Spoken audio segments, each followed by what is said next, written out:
बिस्मिल्लाहिर्रहमानिर्रहीम। अस्सलाम वालेकुम। मैं मोहम्मद फराज हूँ और आप देख रहे हैं करंट अफेयर्स विद फराज। मैं आपका अंतहाई मशकूर हूँ कि आपने मेरी वीडियो देखने के लिए वक्त निकाला। जनाब, इस वक्त पाकिस्तान में हुकूमत साजी का अमल जारी है, बल्कि आलमोस्ट यूँ कहना चाहिए कि हुकूमतें अब बन चुकी हैं। सिर्फ वज़ीर-ए-आज़म का इंतखाब होना अब बाकी है और वी आल नोज़ के मियाँ शहबाज शरीफ साहब जो हैं वज़ीर-ए-आज़म पाकिस्तान होंगे। कैसे होंगे, इस चीज़ को हम थोड़ी देर के लिए जो है पसे पर्दा डाल देते हैं। को कैसे जीते, पाकिस्तान मुस्लिम लीग नवाज ने कितनी सीटें असल में जीती और दी कितनी गई, ये एक और कहानी। और ये कहानी फिर सही।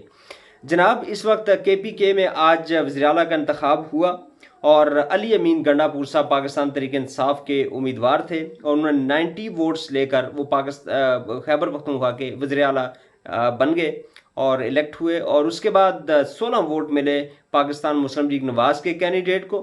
जो अली अमीन गंडापुर साहब हैं, जैसे ही वज़ीर आला मुंतखब हुए उसके बाद उन्होंने एक बड़ी शोला बयान किस्म की स्पीच की और स्पीच तर्जुमानी थी KPK के अवाम के जो अवाम है उसकी तर्जुमानी थी। और KPK की अवाम जो चाहती थी, KPK की अवाम के दिमाग में, उनके दिलों में जो बातें थी वो आज अली अमीन गंडापुर साहब ने कहीं। खासकर पाकिस्तान तहरीक इंसाफ के हवाले से अगर बात करें तो पाकिस्तान तहरीक इंसाफ का पॉइंट ऑफ व्यू उन्होंने सामने रखा।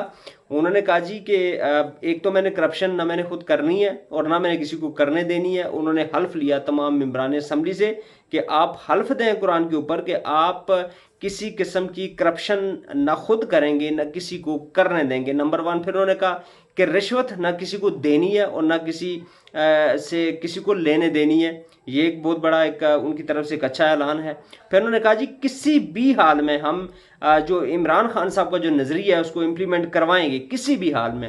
फिर उन्होंने कहा जी 9 मई को जो कुछ हुआ वो काबिल मजम्मत है और हम उसकी मजम्मत करते हैं, एज आ पार्टी हम उसकी मजम्मत करते हैं, कर रहे हैं और पहले भी की है।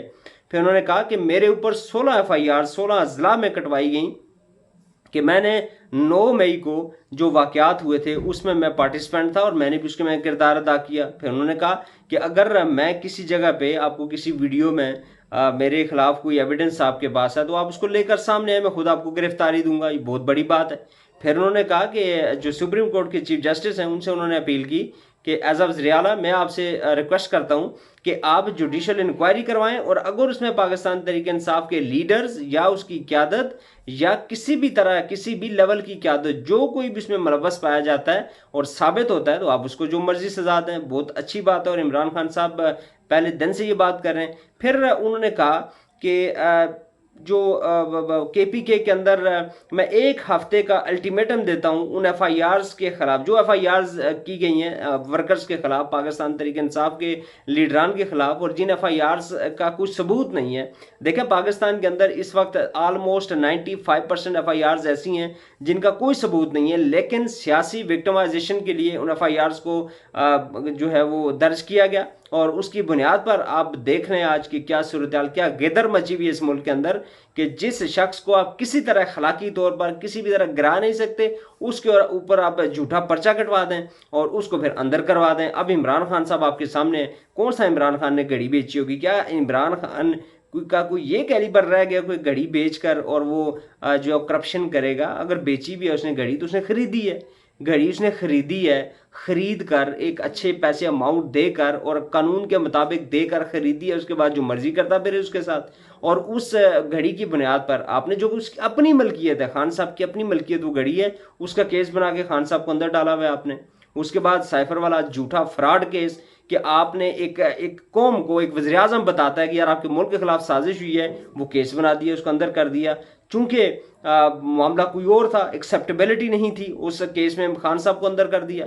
फिर जी निकाह का केस, जी निकाह का केस एक ज़ाती मामला, आइन और कानून क्या कहता है, इस्लाम क्या कहता है, सबसे बढ़कर कुरान क्या कहता है, उसको बालाए ताक रखकर आपने एक शख्स की इंतहाई निजी ज़िंदगी में घुस कर उसके खिलाफ केस किया और उसके अंदर बंद कर दिया। ये पाकिस्तान के निज़ाम की आप ये कह लें कि ये नाकामी है, बेसिकली एक नाकामी है कि बिल्कुल गिर चुका है ये निज़ाम, उस हद तक गिर चुका है कि जितना आप कहें, जितना आप जो है इमेजिन करें उस हद से भी नीचे पाकिस्तान का निज़ाम गिर चुका है।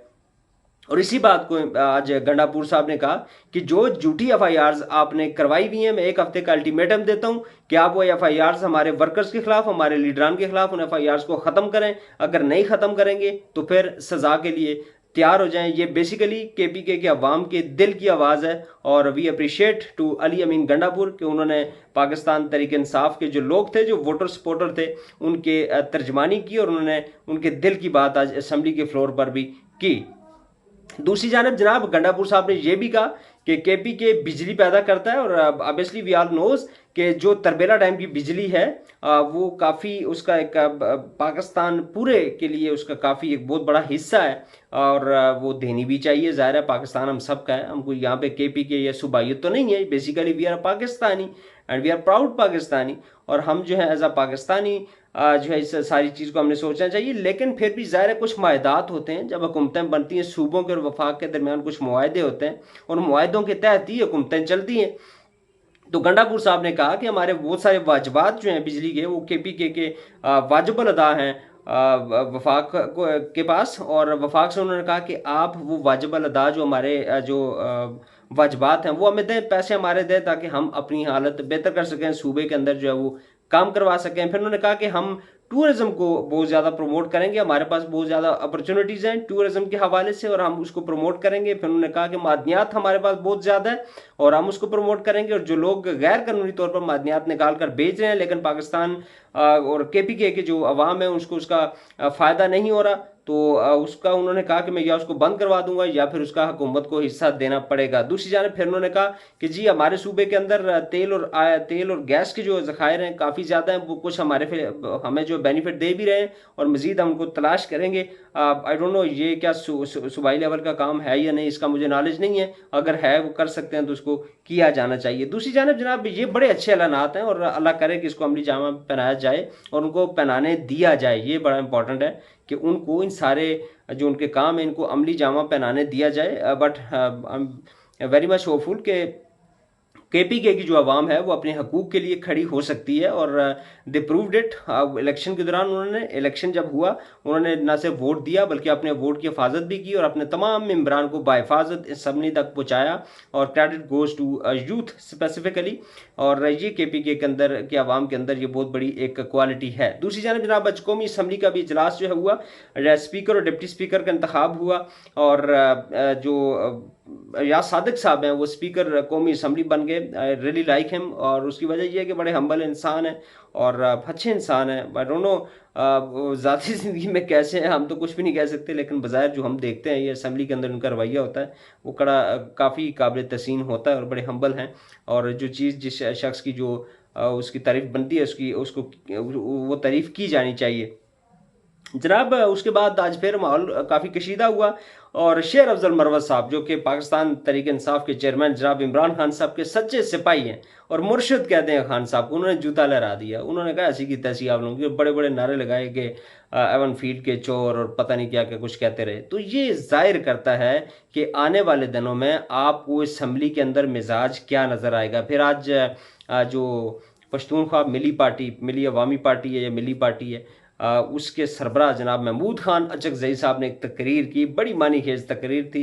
I will not dig it out उसमें उन्होंने क्या कहा तमाम लोगों ने जो है सुन लिया होगा, लेकिन बड़ी मीनिंगफुल थी। और इस बात की 3 जो करारदादें उन्होंने पेश करने का कहा है, ये करारदादें वक्त की अहम तरीन ज़रूरत हैं। अगर पाकिस्तान ने जो है तरक्की करनी है, अगर पाकिस्तान ने एक रोड मैप लेकर आगे चलना है और सियासतदानों ने इस मुल्क को चलाना है, तो जो कुछ उन्होंने कहा है मैं उससे 100% एग्री करता हूँ। और मैं बड़ा पर उम्मीद हूँ कि इंशाअल्लाह अज़ीज़ पाकिस्तान की जो सियासी क़यादत है वो असम्बली के अंदर बैठकर इस मामले के ऊपर बड़ी तवज्जो देगी।